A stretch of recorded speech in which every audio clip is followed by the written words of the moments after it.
ஆண்டவராகிய இயேசு கிறிஸ்துவின் நாமத்தில் உங்களுக்கு வாழ்த்துக்கள். எல்லாரும் எப்படி இருக்கீங்க? சுகமா இருக்கீங்களா?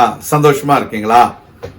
இந்த நாளிலும் ஆண்டவர் கொடுக்கிற ஆசீர்வாதமான வார்த்தை ஏசாயா 30 அதிகாரம் 21 நீங்கள் வலதுபுறமாய் சாயும் போதும் இடதுபுறமாய் சாயும் போதும் வழி இதுவே, இதிலே நடவுங்கள் என்று உங்களுக்கு பின்னாலே சொல்லும் வார்த்தையை உங்கள் காதுகள் கேட்கும்.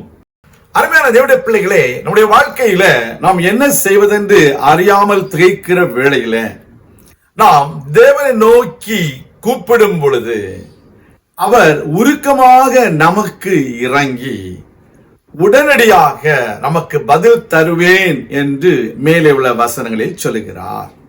நம்முடைய வாழ்க்கையில் நாம் என்ன முடிவு எடுக்க வேண்டும், என்ன செய்ய வேண்டும் என்று அறியாமல் திகைக்கிற பொழுது ஆண்டவர் நமக்கு சரியான வழியை போதிக்கிறவராய் காணப்படுகிறார். Dear child of God, when you are not able to make a decision in your life, you need to call upon the Lord. The Lord, who is gracious unto you, will answer you immediately, and He will teach you the right decision that you need to take in your life.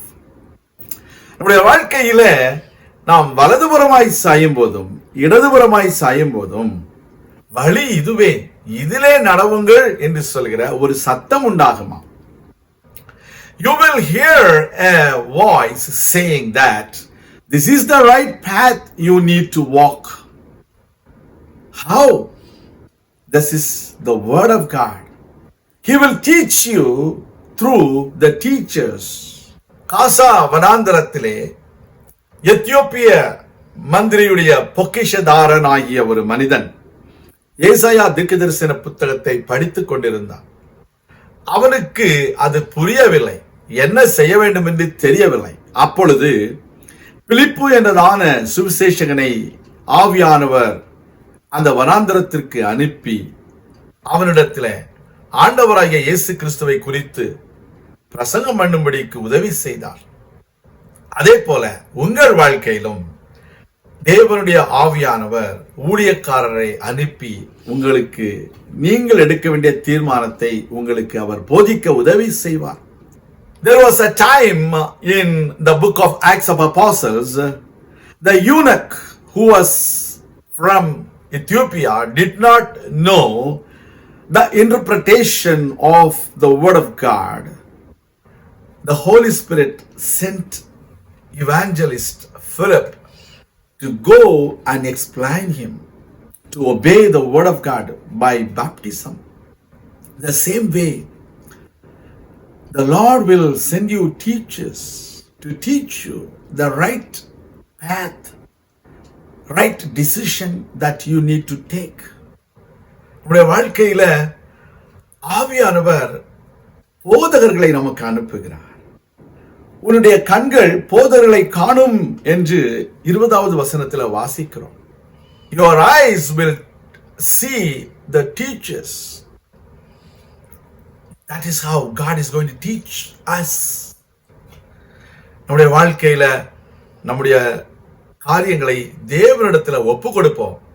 அவர் நிச்சயம் நம்மை ஆசீர்வதிப்பார், நம்மை உற்சாகப்படுத்துவார், பெரிய காரியங்களை செய்வார்.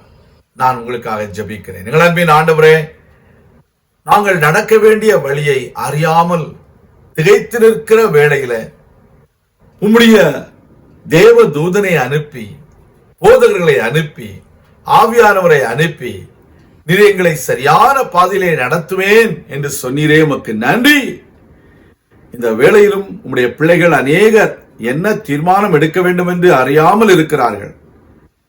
Business தொடங்க வேண்டுமா, வேலைக்கு போக வேண்டுமா, எந்த கல்லூரிக்கு போக வேண்டும், எந்த வேலையை செய்ய வேண்டும் என்று பல விதங்களிலே குழம்பிக் கொண்டிருக்கிற நம்முடைய பிள்ளைகளுக்கு ஆவியானவர் இந்த நாளில ஒரு சரியான பாதையை காட்டியருளும், சரியான தீர்மானத்தை அவர்கள் எடுக்க உதவி செய்தருளும்.